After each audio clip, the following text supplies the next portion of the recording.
What do Christians seek on this earth? In recent days, we've witnessed the rise of what is called Christian nationalism. It's not hard to see why this movement has picked up steam. Here are 7 reasons why. First, the real weakness of the gospel-centered movement created a vacuum. The late stages of the gospel-centered movement did not go well, tragically. A movement that influenced so many of us in profound ways, for which we're still grateful, me included. Those later stages of the gospel-centered movement led by a number of key organizations known to many of you, perhaps they shaped you as they shaped me. Those late stages did not go well, and there was not enduring faithfulness on a number of tough issues confronting the church, sadly. Secondly, the Christian nationalism crowd, as we'll call it at this point in general, recognized rightly that you cannot play the negative world as if it is the neutral world, to use those terms from Aaron Renn. Third, in the face of unjust lockdowns and political shenanigans of all sorts, the bold response by some on the CN side, as I'll call it, drew much attention. And so there was major gain in market share that happened on the CN side, in part because many more mainstream Reformed leaders, if we can say that term, didn't speak up in the last 2 to 3 years on a number of hot-button issues. And a number of CN folks did. And they understandably gained market share, followers, for doing so boldly, and in some cases, righteously.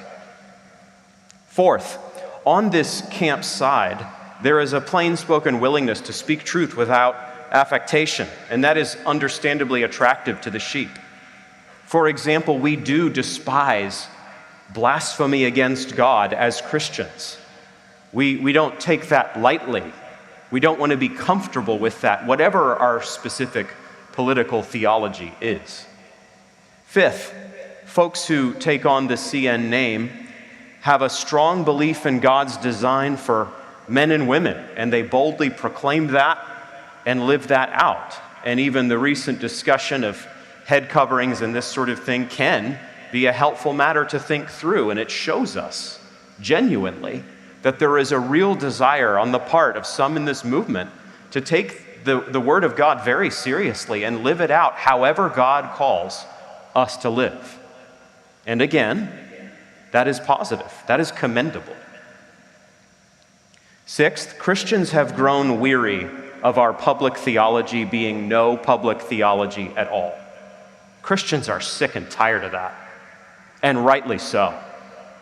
If we truly have basically nothing to say to the public square, nothing at all, no witness, no prophetic stand, you really do have to wonder what we are in business for, given that our identity as the church is the witnessing people of Jesus Christ. A man killed because he witnessed. A man killed, murdered, crucified because he dared to tell the truth in public.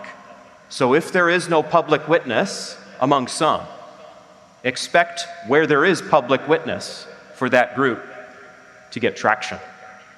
Seventh, and finally, Christians are battling anxiety and despair and fear on an hourly basis these days. 2023 is rough going in many respects and common terms. And the optimism and downright good cheer of some on the CN side has been very appealing for people and won adherents, and again, rightly so. If Reformed people are going to be grim and morose and downtrodden and legalistic, and then there are going to be other Reformed people who are going to be joyful and full of good cheer and seemingly enjoying life on an hourly basis, which group would you think is going to prove attractive to people? There's a number of reasons why CN has had a real effect.